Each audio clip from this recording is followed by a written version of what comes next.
दोस्तों, इन तस्वीरों को गौर से देखिए। ये तस्वीरें इस समय इंटरनेट पर सुर्खियां बनी हुई हैं और अब इन्हीं तस्वीरों की वजह से भारत की महिला और अल्पसंख्यक मामलों की मंत्री स्मृति ईरानी जी की सऊदी अरब यात्रा सुर्खियों में आ गई है। स्मृति ईरानी जी ने विदेश राज्य मंत्री वी मुरलीधरन के साथ सऊदी अरब के पवित्र शहर मदीना की यात्रा की। सऊदी अरब के इस शहर मदीना में साल 2021 तक गैर मुस्लिमों का प्रवेश वर्जित था। दोस्तों, मदीना में ही मस्जिद अल नबवी है जो मुस्लिमों के सबसे पवित्र मस्जिदों में शामिल है। स्मृति ईरानी भारतीय प्रतिनिधिमंडल के साथ इस मस्जिद के पास तक गईं और वहां तस्वीर भी खिंचवाई। मदीना के इस पूरे दौरे पर स्मृति ईरानी भारत के परंपरागत लिबास साड़ी में नजर आईं। इस बीच सोशल मीडिया पर पूर्व विदेश मंत्री सुषमा स्वराज की ईरान दौरे की तस्वीर भी शेयर की जा रही है, जिसमें वह ईरानी नेता से मुलाकात के दौरान सिर से लेकर पांव ढकियों हुई हैं। ये दोनों ही तस्वीरें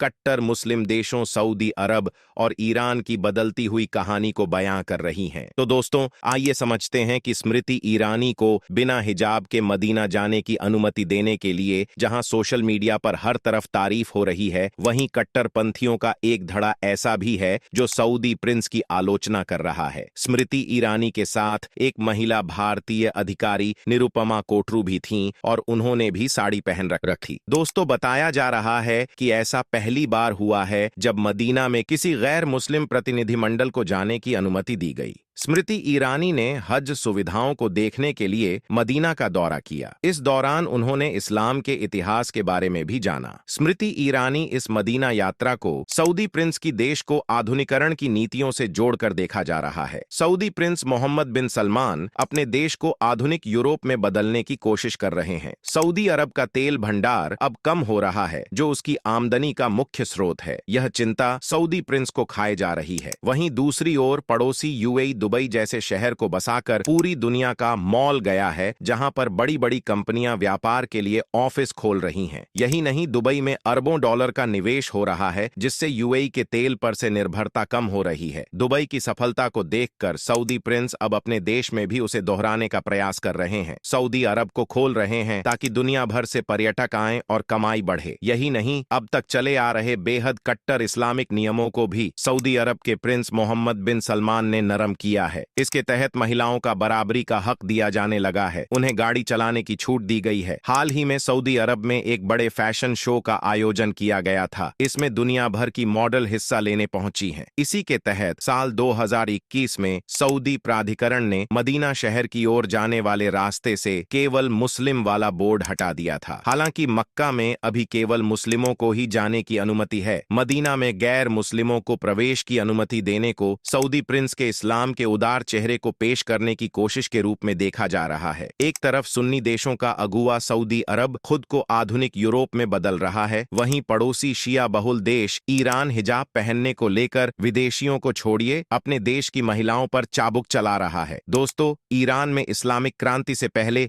एक आधुनिक पश्चिमी देश की तरह से था, लेकिन अयातुल्ला के शासन के आने के बाद यहाँ कट्टर इस्लामिक नियम लागू हो गए। दशकों से ईरान की महिलाएं हिजाब से आजादी के लिए आंदोलन चला रही हैं। साल 2022 में महसा अमीनी की ईरान की इस्लामिक पुलिस के हाथों मौत के बाद यह पूरा आंदोलन हिंसक हो गया। पूरे देश में बहुत बड़े पैमाने पर प्रदर्शन होने लगे। इसमें महिलाएं और पुरुष दोनों ने जमकर हिस्सा लिया।